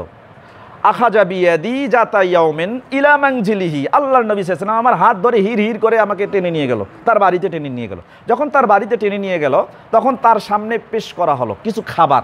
আমি দেখলাম ফিল কম মিন খুবজেন, একটা রুটির অর্ধেক অংশ, একটা রুটির অর্ধেক অংশ আল্লাহর নবীর সামনে পেশ করা হলো। তো আল্লাহর নবীর সামনে যখন একটা রুটির অর্ধেক অংশ পেশ করা হলো তখন আল্লাহর নবী সাল্লাল্লাহু আলাইহি ওয়াসাল্লাম বললেন যে মা মেন উদুমেন, তোমাদের কাছে কি কোনো তরকারি আছে যে তরকারি দিয়ে আমি এই রুটিটা খাবো? তখন তারা বলল, কলু, ওই গৃহে যারা ছিল তারা বলল যে লা লা, কোনো তরকারি নেই, ইল্লা মিন খল্লিন, ইল্লা শাইয়ুন মিন খল্লিন, তবে কিছু খল্লুন আছে, কিছু সিরকা আছে। তখন আল্লাহর নবী সাল্লাল্লাহু আলাইহি ওয়াসাল্লাম যখন তার সামনে এই কথা বলা হলো যে কেবল কিছু খল্লুন আছে, সিরকা আছে, তখন আল্লাহর নবী সাল্লাল্লাহু আলাইহি ওয়াসাল্লাম ইন্নাল খল্লা নি'মাল উদুমু, আরে এই সিরকা তো কত উত্তম খাবার, কতই না ভালো খাবার। এই কথা শুনেছেন জাবির ইবনে আব্দুল্লাহ। যখন তিনি শুনলেন যে আল্লাহর নবী খল্লুন তথা সিরকার প্রশংসা করেছে, তখন তিনি বলছে মা ঝিলতু উহিব্বুল খল্লা মুনজু সামি'তুহা মিনান নবী সাল্লাল্লাহু আলাইহি ওয়াসাল্লাম। আরে যেদিন আমি এই কথা শুনেছি আল্লাহর নবী তার মুখ দিয়ে বলেছে আরে খল্লুন তথা সিরকা তো উত্তম খাবার, সেই দিন থেকে আমার জীবনে খল্লুন খাওয়া, সিরকা খাওয়া আমি উত্তম, আমায় প্রিয় করে নিলাম। এবার দেখেন এই হাদিসটা বর্ণনা করছেন জাবির ইবনে আব্দুল্লাহ তলহা রাদিয়াল্লাহু তাআলা আনহুর নিকট, অথচ আল্লাহর নবী কি বলেছেন তলহা শোনেন নাই। জাবির রাদিয়াল্লাহু তাআলা আনহু এই হাদিসটা বর্ণনা করলেন তলহার নিকট। এবার তলহা বলতেছে যখন জাবির এই হাদিসটা আমার কাছে বর্ণনা করলো, ফালা মা জিলতু উহিব্বুল খাল্লা মুনজু সামি'তুহা মিন জাবির ইবনে আব্দুল্লাহ, যেদিন আমি জাবির ইবনে আব্দুল্লাহর কাছে শুনেছি আল্লাহর নবী এ কথা বলেছে, সেই দিন থেকে আমি খল্লুন তথা সিরকা খাওয়া আমার জীবনে আমি প্রিয় করে নিয়েছি। তাহলে বোঝা গেল আল্লাহর নবী থেকে শুনলেই হবে না, আল্লাহর নবী থেকে দেখলেই হবে না। যদি কেউ দেখে, কেউ শোনে, আর সেটা যদি সহিভাবে আপনার কাছে বর্ণনা করে, বিশ্বস্ততার সাথে বর্ণনা করে, তাহলে সেটাকেই দলিল হিসেবে গ্রহণ করতে হবে যেভাবে সাহাবীরা গ্রহণ করেছেন। তাহলে আল্লাহর নবী কিভাবে সালাত আদায় করেছেন এটা সাহাবীরা দেখেছেন, ঠিক যেভাবে সালাত আদায় করে বর্ণনা করেছেন ঠিক সেইভাবে তাবিঈন এবং সালফে সালাফরা বর্ণনা করেছেন, যেটার ধারাবাহিকতায় এখনও আমরা কোরআন হাদিসে মজুদ পাই। অতএব ঠিক সেভাবেই সালাত আদায় করতে আমাদের কোনো বাধা নেই, কোনো ইমামের পেছনে আমাদের ছুটতে হবে না। কথা কি বুঝতে পারছেন? তাহলে তাদের জবাব হচ্ছে এই যে পদ্ধতিতে নবী সাল্লাল্লাহু আলাইহি ওয়াসাল্লাম থেকে সালাতের পদ্ধতি এসেছে এখনও মজুদ আছে, এটাকে অনুসরণ করার জন্য কোনো ইমামের প্রয়োজন নেই। কথা কি বুঝতে পারছেন? সম্মানিত উপস্থিতি, এখন আসেন সলাত আমরা কি রাসূলের সালাত আদায় করি কিনা, ইত্তেবা মতো করি কিনা। দেখেন প্রথমত সালাত আদায় করতে গেলে রাসূল যেভাবে সালাত আদায় করেছেন প্রতিটি দলিল স্পেসিফিক আছে। যেহেতু সময় সংকীর্ণ আমি কয়েকটা দলিল আপনাদের সামনে উপস্থাপন করার চেষ্টা করব। সম্মানিত উপস্থিতি, রাসূল সাল্লাল্লাহু আলাইহি সাল্লাম থেকে বর্ণিত আছে বুখারী মুসলিম এবং মিশকাতুল মাসাবি কিতাবুস সালাত, সালাত সংক্রান্ত একটা অধ্যায় রয়েছে। বাবু সিফাতুস সালাত, সালাতের নিয়মকানুন সংক্রান্ত একটা অনুচ্ছেদ রয়েছে আল ফাসলুল আউয়াল, প্রথম পরিচ্ছেদের 793 নম্বর হাদিস। এই হাদিসটি আব্দুল্লাহ ইবনে উমর রাদিয়াল্লাহু তাআলা আনহুমা থেকে বর্ণিত, তিনি বলেন রাসূল সাল্লাল্লাহু আলাইহি ওয়াসাল্লাম কীভাবে সালাত আদায় করতেন তিনি বর্ণনা করতেছেন। তিনি বলতেছেন আন্নান নবী সাল্লাল্লাহু আলাইহি ওয়াসাল্লাম কানা ইয়ারফাউ ইয়াদাইহি হাজওয়া মানকিবাইহি, আল্লাহর নবী সাল্লাল্লাহু আলাইহি ওয়াসাল্লাম যখন সালাত শুরু করতেন তার হাত দুখানা হাজওয়া মানকিবাইহি কাঁধ বরাবর উঠাইতেন। ইজা ইফতাতাহা সালাতা, যখন সালাত শুরু করতেন তখন এটা করতেন। ওয়াইজা কাব্বার আলী রুকু, রুকু করার জন্য যখন তাকবির দিতেন তখনও হাত দুখানা কাঁধ বরাবর উঠাতেন। ওয়াইজা রফা রাসাহু মিনার রুকুয়ে, রুকু থেকে যখন মাথা উঠাতেন তখনও তিনি কাঁধ বরাবর হাত উঠাতেন। এরপরে আল্লাহ নবী সাল্লাল্লাহু আলাইহি ওয়াসাল্লাম ওয়াকালা, তিনি বলতেন সামি আল্লাহু লিমান হামিদা, যখন রুকু থেকে মাথা উঠাতেন তখন বলতেন সামি আল্লাহু লিমান হামিদা। ওয়ালা ইয়াফআলু যালিকা ফিস সুজুদ, কিন্তু সিজদার সময় তিনি হাত আর উত্তোলন করতেন না। এখন বলেন তো আল্লাহর নবী এই পদ্ধতিতে সালাত আদায় করেছে, সালাত শুরু করার সময় হাত উঠাইছে কাঁধ বরাবর, এরপরে যখন রুকুতে গেছে তখনও কাঁধ বরাবর উঠাইছে, যখন রুকু থেকে মাথা উঠাইছে তখনও কাঁধ বরাবর উঠাইছে। আমরা এই পদ্ধতি ফলো করি না করি না? হাদিস স্পষ্ট বুখারীতে, হাদিস স্পষ্ট বুখারীতে। ওরা যাকে বলে সেহাসেত্তা, আমরা বলি কুতুবে সিত্তা, বুখারী, মুসলিম, আবু দাউদ, নাসাই, তিরমিজি, ইবনু মাজাহ, 6টা বিশুদ্ধ হাদিসের কিতাব। ওরা বলে এটাকে সেহাসেত্তা, কিন্তু এই 6টার মধ্যে বুখারী, মুসলিম ব্যতীত অন্য 4টি সুনানের কিতাবে অসংখ্য জয়ীফ হাদিস আছে। এজন্য আমরা এটাকে সেহাসেত্তা বলি না, বলি কুতুবে সিত্তা। এই কুতুবে সিত্তায় 51টা হাদিস আছে রফুল ইয়াদাইনের ব্যাপারে, সম্পূর্ণ সহিহ হাদিস। 51টা হাদিস। সহিহ বুখারীতে 5টা হাদিস রয়েছে 735 থেকে 739, এরপরে সহিহ মুসলিমে 5টা হাদিস রয়েছে 390 থেকে 395, আবু দাউদে 16টি হাদিস, ইবনু মাজায় 13টি হাদিস এবং তিরমিজিতে রয়েছে 1টি হাদিস। এরপর নাসাইতে আছে 16টি, নাসাইতে 16টি, নাসাইতে 13টি, আবু দাউদে 16টি এবং ইবনু মাজায় 11টি, তিরমিজিতে 1টি, আর বুখারী মুসলিমে 5 5 10টি। টোটাল 51টা হাদিস রয়েছে। যে হাদিসের ব্যাখ্যা করতে গিয়ে সহিহ বুখারীর ব্যাখ্যা গ্রন্থের গ্রন্থাগার, তার নাম হচ্ছে ইবনু হাজার আসকালানী রাহিমাহুল্লাহ। সহিহ বুখারীর ব্যাখ্যা গ্রন্থ ফাতহুল বারী 1 নম্বর খণ্ডের 219 থেকে 221 নম্বর পৃষ্ঠায় তিনি 735 নম্বর হাদিসের ব্যাখ্যা উল্লেখ করে বলছেন যে আল্লাহর নবী রফুল ইয়াদাইন করেছেন। এই হাদিস বর্ণনা করেছেন যারা মান রাওয়াহু ওহুম মিনাল আশরাই ওয়াল মুবাশশারা। আপনারা জানেন দুনিয়াতে আল্লাহর নবী কিছু সাহাবীকে জান্নাতের সার্টিফিকেট দিয়েছেন, জানেন না? এরকম 10 জন সাহাবী যাকে বলা হয় আশরায়ে মুবাশশারা, এই রফুল ইয়াদাইনের হাদিস যারা বর্ণনা করেছেন তাদের মধ্যে আশরায়ে মুবাশশারা আছে। অতএব এই হাদিসকে অস্বীকার করার ক্ষমতা কারণেই। 2, তিনি বলছেন যারা এই হাদিস বর্ণনা করেছে ওমান রাওয়াহু মিনাস সাহাবাতি বালাগু 50 রাজুলান, যারা এই হাদিস বর্ণনা করেছেন সাহাবীদের মধ্য থেকে, তাদের মধ্যে 50 জন সাহাবী এই হাদিসগুলো বর্ণনা করেছে। চিন্তা করছেন? 50 জন সাহাবী রফুল ইয়াদাইনের হাদিস বর্ণনা করেছেন। যারা ভালো করে লক্ষ্য করলে বুঝতে পারবেন, কামিল ক্লাসে হাদিস বিভাগে উসুলে হাদিসের একটা বই পড়ানো হয়, সেখানে মুতাওয়াতির হাদিস, সর্বাধিক বর্ণনাকারী রাবি যে হাদিসটা বর্ণনা করে সে হাদিসটার বলা হয় মুতাওয়াতির হাদিস। এই মুতাওয়াতির হাদিসের 1 নম্বর উদাহরণে হাদিস পেশ করা হয়েছে রফুল ইয়াদাইনি ফিস সালাত, সালাতের মধ্যে রফুল ইয়াদাইন করা। এই রফুল ইয়াদাইন করার হাদিস মুতাওয়াতির হাদিস হিসাবে উদাহরণ পেশ করা হয়েছে। তারপরেও বাংলাদেশ সহ ভারতীয় উপমহাদেশে আমরা যারা সহিহ হাদিসের ভিত্তিতে রফুল ইয়াদাইনের সাথে সালাত আদায় করি তাদেরকে বলা হয় এই হাদিস অচল। বলে কি বলে না? বলে কি বলে না? কি আপনারা জানেন না? তা আপনি কি রফুল ইয়াদাইন করেন? আপনারা সবাই করেন না? এখানে কেউ কেউ রফুল ইয়াদাইনের বিরোধী আছে? রফুল ইয়াদাইন করেন। রফুল ইয়াদাইন আল্লাহর নবী মুহাম্মদুর রাসূলুল্লাহ সাল্লাল্লাহু আলাইহি সাল্লাম থেকে সুস্পষ্টভাবে প্রমাণিত। অতএব এর থেকে পিছপা হওয়ার কোনো সুযোগ নেই। যেহেতু ইত্তেবাউন নবী মুহাম্মদিন সাল্লাল্লাহু আলাইহি সাল্লাম, নবী করিম সাল্লাল্লাহু আলাইহি সাল্লামের ইত্তেবার সাথে আমরা যাবতীয় আমল করব, তাহলে সালাতের ক্ষেত্রে রাসূল যেভাবেই সালাত আদায় করেছেন ঠিক সেভাবেই সালাত আদায় করতে হবে। তিনি রফুল ইয়াদাইন করেছে, আমাদেরকে রফুল ইয়াদাইন করতে হবে। এর থেকে পিছপা হওয়ার কোনো সুযোগ নেই। এখন ওরা বলে যে এই হাদিস মানসুখ হয়ে গেছে। মানসুখ মানে রহিত হয়ে গেছে। আপনারা কি আমার কথা বুঝতে পারতেছেন? এই টার্মগুলো আপনার জানার দরকার আছে। আহলে হাদিসের প্রত্যেকটা মুসল্লি মাযহাবী ভাইদের মসজিদের ইমামের চাইতেও হাদিস কোরআনে বেশি জ্ঞান রাখে। এটা আমরা গর্ব করে বলতে পারি আলহামদুলিল্লাহ। আপনারা জানেন আমি একটা মসজিদের খতিব। সেই মসজিদে আমার যত মুসল্লি আছে, মুসল্লিদের মধ্যে অধিকাংশ যুবক সমাজ, তারা এখন যে কোনো মসজিদে বক্তব্য দিতে পারবে আলহামদুলিল্লাহ। এটা যোগ্যতা কেন অর্জন হয়েছে? তারা আহলুল হাদিস হিসেবে তারা সব সময় সঠিক দলিলটাকে তালাশ করে এবং সঠিক দলিল তালাশ করার মাধ্যমে সেটা মানা যাবে কিনা, ইত্তিবাউন নবী মুহাম্মদ সাল্লাল্লাহু আলাইহি ওয়াসাল্লাম এটা অনুসরণ করা হবে কিনা, এটা যাচাই বাছাই করে তারা এটা গ্রহণ করে। সুতরাং আহলে হাদিসে যারা আছেন, আমি আশা করব আপনারাও অবশ্যই যাচাই বাছাই করে এই হাদিসগুলো গ্রহণ করার চেষ্টা করবেন। কথা কি বুঝতে পারছেন আমার সম্মানিত বারদিস? তারা বলতেছেন যে এই হাদিস মানসুখ হয়ে গেছে। কে মানসুখ করলো? তারা বলতেছে যে সহিহ মুসলিমে একটা হাদিস আছে। আমি কেন কথাটা বলতেছি, আপনাদেরকে ধোকায় ফেলতে পারে, এই জন্য এগুলো প্রমাণ করা জরুরি দরকার আছে। ইত্তেবা করতে গিয়ে যদি আপনাকে কেউ প্রশ্নবিদ্ধ করে, তাহলে সেই প্রশ্নবিদ্ধ করা থেকে মুক্ত হওয়ার জন্য উত্তর জানার দরকার আছে না নাই? আছে, অবশ্যই জানবেন। তো সেখানে বলা হচ্ছে যে সহিহ মুসলিমে কিতাবুস সালাত, সালাত সংক্রান্ত একটি অধ্যায়ের 27 নম্বর অনুচ্ছেদের 430 নম্বর হাদিস, যে হাদিসটা জাবির বিন সামুরা রাদিয়াল্লাহু তাআলা আনহু থেকে বর্ণিত। তিনি বলেন, খরাজা আলাইনা রাসূলুল্লাহ সাল্লাল্লাহু আলাইহি ওয়াসাল্লাম, আল্লাহর নবী একবারে আমাদের কাছে বের হয়ে আসলেন। জাবির বিন সামুরা বলছেন, আল্লাহর নবী বের হয়ে আসলেন, আসার পরে বলছেন যে মালি আরাকুম, তোমাদের কি হয়েছে? রফিই আইদিকুম, তোমাদের হাতগুলো তোমরা উত্তোলন করছো, তোমাদের হাতগুলো উত্তোলন করছো কেন? কান্নাহা আজনাবু খাইলিন শুমসিন, যেন দুষ্ট ঘোড়ার লেজ উত্তোলন করতেছে, দুষ্ট ঘোড়ার লেজ নড়াচড়া করতেছে। তোমরা যেভাবে হাত উত্তোলন করতেছো, যেন দুষ্ট ঘোড়ার লেজ উত্তোলন করতেছে। ফাসকুনু ফিস সালাহ, অতএব তোমরা সালাতে স্থির থাকো, হাত উত্তোলন করো না। এই হাদিস নাকি রফুল ইয়াদাইন নিষেধ করা হয়েছে। বলেন তো, এখানে সালাতের মধ্যে রফুল ইয়াদাইন করা নিষেধ, এই কথাটা কি বলা আছে? বলা আছে? আপনি বোঝেন ভালো করে।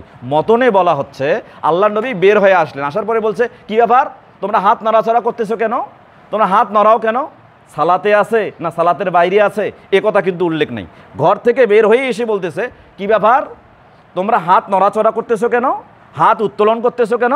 যেন দুষ্ট ঘোড়ার লেজের মতো হাত উত্তোলন করছো। অর্থাৎ উস্কুনু ফিস সালাহ, সালাতে স্থির থাকো। কিন্তু সালাতে কোন সময় হাত উত্তোলন করতে নিষেধ করা হয়েছে এইটা কিন্তু তারা বলে না। 430 নম্বর হাদিস সহিহ মুসলিম, এর পরের হাদিসটা 431, সেখানে বলা হয়েছে সাহাবায়ে কেরাম আগে সালাতে যখন সালাম ফিরতেন, সালাম ফেরানোর পদ্ধতি ছিল এরকম, আসসালামু আলাইকুম ওয়া রাহমাতুল্লাহ, আসসালামু আলাইকুম ওয়া রহমাতুল্লাহ। সহিহ মুসলিমের 430 নম্বর, ফুয়াদ আব্দুল বাকি তাখরিজকৃত হাদিস নাম্বার, এর পরের হাদিস 431 হাদিস দেখবেন, সেখানে স্পষ্ট বলা আছে সাহাবায়ে কেরাম যখন সালাম ফিরত তখন ডান পাশে সালাম ফেরালে ডান হাত উঠাতেন, বাম পাশে সালাম ফেরালে বাম হাত উঠাতেন, এভাবে হাত ইশারা করে সালাম ফেরাতেন। এইটাকে আল্লাহর নবী নিষেধ করেছেন, আর ওরা বলতেছে রফুল ইয়াদাইন করতে নিষেধ করেছেন। তার প্রমাণ কি? আরেকটা দেখাই। এর প্রমাণ কি? সহিহ মুসলিমের ব্যাখ্যা লিখেছেন ইমাম নববী রাহিমাহুল্লাহ, 631 হিজরিতে জন্মগ্রহণ করেছেন, 676 হিজরিতে ইন্তেকাল করেছেন। এটা আজকের কথা না। তুমি আজকে নজমুদ্দি খজুমুদ্দি আজকে তুমি ব্যাখ্যা করতেছো আল্লাহ নবী সাল্লাল্লাহু আলাইহি ওয়াসাল্লাম রফুল ইয়াদাইন করতে নিষেধ করেছে। তোমার থেকে 800 বছর আগে যে ব্যাখ্যা করেছে সেই ব্যাখ্যা গ্রহণ করব, না তুমি এখন 1450 বছর পরে ব্যাখ্যা করছো সেটা গ্রহণ করবো? বলো। অবশ্যই আগে যেটা সালাফরা যেভাবে বুঝেছেন ঠিক সেভাবে বুঝতে হবে।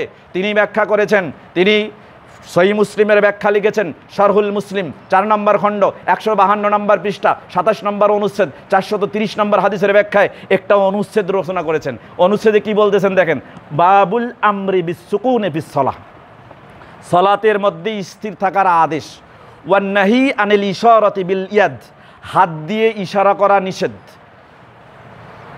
কখন? ইংদা রফইহা ইংদা সালাম, সালামের সময় হাত উত্তোলন করা নিষেধ। কোন সময়? সালামের সময়। তার মানে নিয়ম আছে আসসালামু আলাইকুম ওয়া রাহমাতুল্লাহ, ডান দিকে সালাম ফেরালে ডান হাত উত্তোলন করত, বাম দিকে সালাম ফেরালে বাম হাত উত্তোলন করত। এইটাকে আল্লাহর নবী নিষেধ করেছেন। এখন কথা হলো আল্লাহর নবীর এই হাদিসটা মনে করেছেন জাবির বিন সামুরা। ভালো করে বোঝেন। যদি আমরা বলি ভাই আপনি 430 নম্বর হাদিস বলেছেন, 431 নম্বর হাদিসটা দেখেন, ওখানে আল্লাহর নবী কোন সময়ের কথা বলেছেন যে সালামের সময় হাত তুলে যাবে না, এটাকে নিষেধ করেছেন। তখন তারা বলবে না ভাই এই হাদিস তো জাবির বিন সামুরা বর্ণনা করে নাই, জাবির বিন সামুরার বর্ণিত হাদিসের মধ্যে রয়েছে আল্লাহর নবী হাত উত্তোলন করতে নিষেধ করেছে। হাদিসের পরিভাষায় দুটি পরিভাষা আপনারা লক্ষ্য করবেন, যারা উসুলে হাদিস বোঝেন তারা বর্ণনা করবেন মুজমাল আর মুবাইয়ান। মুজমাল মানে সংক্ষিপ্ত বর্ণনা, আর মুবাইয়ান মানে হচ্ছে বিস্তারিত বর্ণনা। যখন আপনি একই বিষয়ে একটা কথা বলবেন সংক্ষেপে, আবার ওই বিষয়ে আরেকখানে বলবেন বিস্তারিত, তখন বলেন তো আপনার কোন কথাটা গ্রহণযোগ্য হবে? বিস্তারিতটা। তার মানে একই বিষয়ে আপনি সংক্ষিপ্ত বলেছেন, আবার ওই বিষয়ে আপনি আরেক জায়গায় বিস্তারিত বলেছেন, তাহলে সংক্ষিপ্ত বাতিল, বিস্তারিত গ্রহণযোগ্য করতে হবে। এই জাবির বিন সামুরা রাদিয়াল্লাহু তাআলা আনহু এই সম্পর্কে হাদিসটা স্পষ্ট করে বর্ণনা করেছেন, যেটা ইমাম নাসাই রাহিমাহুল্লাহ কিতাবুস সাহু ভুল করা সংক্রান্ত একটা অধ্যায় বা অনুচ্ছেদ রয়েছে, এই অনুচ্ছেদের 1185 নম্বর হাদিস, যেটা ইসলামী ফাউন্ডেশন সহিহ নাসাই বা হাদিস ব্যাখ্যা করেছেন এবং অনুবাদ করেছেন, সেখানে 1188 নম্বর হাদিস। বাংলা হাদিস অ্যাপসে ইসলামী ফাউন্ডেশনের ওই হাদিসে 1188 নম্বর হাদিস আপনি বের করলেই দেখবেন জাবির বিন সামুরা রাদিয়াল্লাহু তাআলা আনহু থেকে হাদিসটি বর্ণিত রয়েছে। তিনি বলছেন, কুন্না নুসাল্লি খালফান নবী সাল্লাল্লাহু আলাইহি ওয়াসাল্লাম, একদা আমরা নবী সাল্লাল্লাহু আলাইহি ওয়াসাল্লামের পেছনে সালাত আদায় করতেছিলাম। তখন কি করেছিলাম? ফানুসাল্লিমু বিআইদিনা, আমরা সালাত শেষ করার পরে হাত ইশারা করে সালাম ফিরতেছিলাম। দেখেন বর্ণনা করতেছে জাবির বিন সামুরা, তিনি বলতেছেন আমরা রাসূলের পেছনে সালাত আদায় করার পর হাত ইশারা করে সালাম ফিরতেছিলাম। যখন হাত ইশারা করে সালাম ফিরলাম, আল্লাহর নবী সাল্লাল্লাহু আলাইহি সাল্লাম সালাত শেষ করলেন। শেষ করার পরে এই অবস্থা দেখেছেন, তখন তিনি বললেন, মা বালু হাউলাই, আরে এই লোকগুলার কি হয়েছে? ইউসাল্লিমুনা বিআইদিহিম, তারা তাদের হাত ইশারা করে সালাম ফিরছে, তারা তাদের হাত ইশারা করে সালাম ফিরছে, এটা কি হয়েছে এদের? কাআন্নাহা আজনাবু খাইলিন শুমসিন, যেন দুষ্ট ঘোড়ার লেজ নড়াচ্ছে। কথা কি বুঝতে পাচ্ছেন? এবার বলেন একটা লজিক, দুষ্ট ঘোড়ার লেজ এইভাবে নড়ে না এইভাবে নড়ে? ওপর নিচ নড়ে না ডানে বামে নড়ে? জি, এবার দেখেন, এই যে রফুলিয়া দেন, এই যে রফুলিয়া দেন, এই যে রফুলিয়া দেন, এই যে রফুলিয়া দেন, দুইটার মধ্যে পার্থক্য আছে না নাই? ডান বামে রফুলিয়া দেন আর সামনে রফুলিয়া দেন, এর মধ্যে পার্থক্য আছে না নাই? এবার বলেন তো, ঘোড়ার লেজ যদি নড়ে তাহলে কোনটার সাথে মিলে? ওপর নিচ মিলে নাকি ডানে বামে মিলে? কথা কি বুঝতে পারছেন? তাহলে দুষ্ট ঘোড়ার লেজের মতো হাত উত্তোলন করা, এটা সালামের সময়, আর আল্লাহ নবী এটাকে নিষেধ করেছেন। কথা কি বুঝতে পারছেন? যার স্পষ্ট ব্যাখ্যা নাসাইর 1188 নম্বর হাদিস, ইসলামী ফাউন্ডেশনের এবং সহিহ নাসাইর 1185 নম্বর হাদিস। আল্লাহ নবী সাল্লাল্লাহু আলাইহি সাল্লাম তখন বললেন যে তোমরা সালামের মাধ্যমে হাত ইশারা করে সালাম ফিরছ, এটা মনে হচ্ছে কাআন্নাহা আজনাবু খাইলিন শুমসিন, এটা দুষ্ট গরুর লেজার মতো। তাহলে তোমাদের জন্য কি যথেষ্ট? আমা ইয়াকফি আহাদাহুম, তোমাদের কোনো ব্যক্তির জন্য এটা কি যথেষ্ট নয়? আইয়াজা ইয়াদাহু আলা ফাকিজিহি, যে তার হাত দুখানা রানের উপরে রাখবে, ওয়ায়াকুলু, এবং বলবে আসসালামু আলাইকুম ওয়া রাহমাতুল্লাহ, আসসালামু আলাইকুম ওয়া রাহমাতুল্লাহ। এই হাদিসটা বিস্তারিত জাবির বিন সামুরা থেকে দুইটি হাদিস, সহিহ মুসলিমের 430 নম্বর হাদিস, সহিহ মুসলিমের হাদিস বর্ণনা করার পরে জাবির বিন সামুরা বিস্তারিত হাদিস বর্ণনা করেছেন নাসাইর 1185 এবং ইসলামী ফাউন্ডেশনের 1188 নম্বর হাদিস। সুতরাং প্রমাণ হয়ে গেল রফুল ইয়াদান আল্লাহর নবী নিষেধ করেছেন কোন সময়? সালামের সময়। অতএব আল্লাহর নবী সাল্লাল্লাহু আলাইহি ওয়াসাল্লাম সর্বদার সুন্নাহ হচ্ছে তিনি রফুল ইয়াদান করেছেন সালাতের মধ্যে, আমরাও রফুল ইয়াদান করব, সহিহ সনদে প্রমাণিত হয়েছে। এর থেকে পিছপা হওয়ার সুযোগ নেই, কারণ এটাই রাসূলের ইত্তেবা। কথা কি বুঝতে পারছেন? সম্মানিত বসি, বক্তব্যের সময় শেষ। কয়টা পর্যন্ত শেষ করে দিব না 5 মিনিট টানবো? জি, যদিও আপনাদেরকে জিজ্ঞাসা করার দরকার নাই, তারপরেও জিজ্ঞাসা করলাম, এটা মানবিক কারণে জিজ্ঞাসা করলাম। আর সুন্নাহ হচ্ছে কি আল্লাহ নবীর মসজিদ, মেম্বারটা মসজিদ নবীর, অতএব এখানে বক্তব্যের সময়সীমাও নির্ধারিত হবে কার নির্দেশ অনুসারে? মুহাম্মদ সাল্লাল্লাহু আলাইহি ওয়াসাল্লাম। আপনাদেরকে জিজ্ঞাসা করার কোনো প্রয়োজন নেই, কিন্তু জিজ্ঞাসা করলাম যে আপনারা আসলে আগ্রহী আছেন কিনা। সম্মানিত উপস্থিতি, আর একটা উদাহরণ দিয়ে শেষ করব। আমরা সালাতের মধ্যে সূরা ফাতিহা শেষ করার পর কি বলি? আমিন। অনেকেই বলে না, আপনারা বলছেন, দলিল আছে না নাই? আছে। বুখারী, মুসলিম এবং মিশকাতুল মাসাবি, কিতাবুস সালাত, সালাত সংক্রান্ত একটি অধ্যায় রয়েছে। বাবুল কিরাআতি ফিস সালাত, সালাতের মধ্যে কিরাত পাঠ করা সংক্রান্ত একটা অনুচ্ছেদ রয়েছে। আল ফাসলুল আউয়াল, প্রথম পরিচ্ছেদের 825 নম্বর হাদিস। আবু হুরায়রা রাদিয়াল্লাহু তাআলা আনহু থেকে বর্ণিত, তিনি বলেন রাসূল সাল্লাল্লাহু আলাইহি ওয়াসাল্লাম বলেছেন, তিনি কি বলেছেন? ইজা আম্মানাল ইমামু ফাআমিনু, যখন ইমাম আমিন বলে তোমরাও কি বলো? আমিন বলো। ফাইন্নাহু মা ওয়াফাকা তামিনুহু তামিনাল মালায়েকা গুফিরা লাহু মা তাকদ্দামা মিন জানবিহি, যার আমিন বলা, ফেরেশতাদের আমিন বলা এর সাথে মিলে যাবে, আল্লাহ তার অতীতের করে যাওয়া গুনাহগুলো মাফ করে দিবে। আরেকটা ওই হাদিসে আরেকটা বর্ণনা করছেন আল্লাহ নবী সাল্লাল্লাহু আলাইহি সাল্লাম, যে ইজা ক্বালাল ইমামু গায়রিল মাগদুবি আলাইহিম ওয়ালাদ দাল্লিন, যখন ইমাম গায়রিল মাগদুবি আলাইহিম ওয়ালাদ দাল্লিন বলে তখন তোমরা কি বলো? ফাকুলু আমিন। তাহলে দুই পদ্ধতি, এক ইমান আমিন বললে তোমরা আমিন বলো, আর এটা গায়রিল মাগদুবি আলাইহিম ওয়ালাদ দাল্লিন বললে তোমরা কি বলো? আমিন বলো। আল্লাহ নবী সাল্লাল্লাহু আলাইহি ওয়াসাল্লাম ফাইন্নাহু মা ওয়াফাকা কাউলুহু কাউলাল মালায়েকা গুফিরা লাহু মা তাকদ্দামা মিন জানবিহি, ওই সময় যে ব্যক্তি আমিন বলবে তার কথা যদি ফেরেশতাদের কথার সাথে মিলে যায়, আল্লাহ তার অতীতের করে যাওয়া গুনাহগুলো মাফ করে দিবেন। তাহলে আপনি আমিন কেন বলেন? আল্লাহ নবী বলতে বলেছেন। এবার আল্লাহ নবী নিজে বলেছেন কিনা এটা দেখব। তিরমিজি, আবু দাউদ এবং মিশকাতুল মাসাবি, কিতাবুস সালাত, সালাত সংক্রান্ত একটি অধ্যায় রয়েছে। বাউল কিরাআতে ফিস সালাত, সালাতের মধ্যে কিরাত পাঠ করা সংক্রান্ত একটি অনুচ্ছেদ রয়েছে। আল ফাসলুস সানি, দ্বিতীয় পরিচ্ছেদ, 845 নম্বর হাদিস।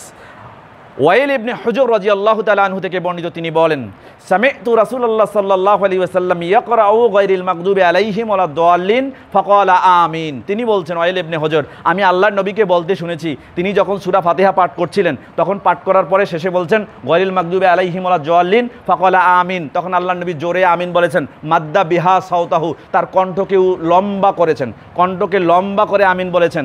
আবার আবু দাউদে এই হাদিসটা 932 নম্বর হাদিস, সেখানে বলেছে রফা বিহা সাউতাহু, তার কণ্ঠকে উঁচু করে তিনি আমিন বলেছেন। তাহলে প্রমাণ হলো আল্লাহর নবী আমিন জোরে বলেছেন, তাই আমরাও আমিন কি বলি? জোরে না আসতে? জোরে বলবো না? মৃত্যু পর্যন্ত বলা চলবে কি চলবে না? দলিল যেখানে স্পষ্ট, সেখানে কখনো এই আমল থেকে পিছপা হওয়ার সুযোগ নেই। এখন অনেকে আমিন দেখে চটে কি চটে না?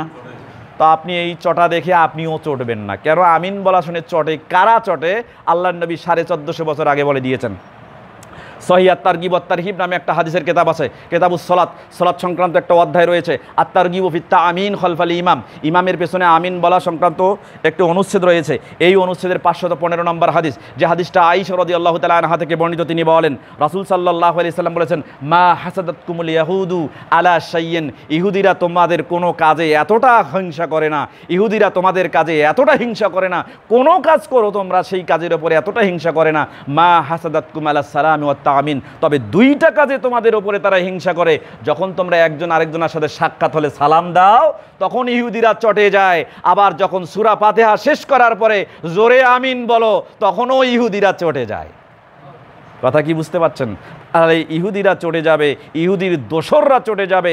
এরাই হচ্ছে ইহুদির দালাল, যে দালালেরা আমাদের আমিন বলাতে রাগ করে। কথা কি বুঝতে পারছেন? অতএব এই দালালদের কথায় কখনো রাগান্বিত হয়ে আপনি ঝগড়ায় লিপ্ত হবেন না।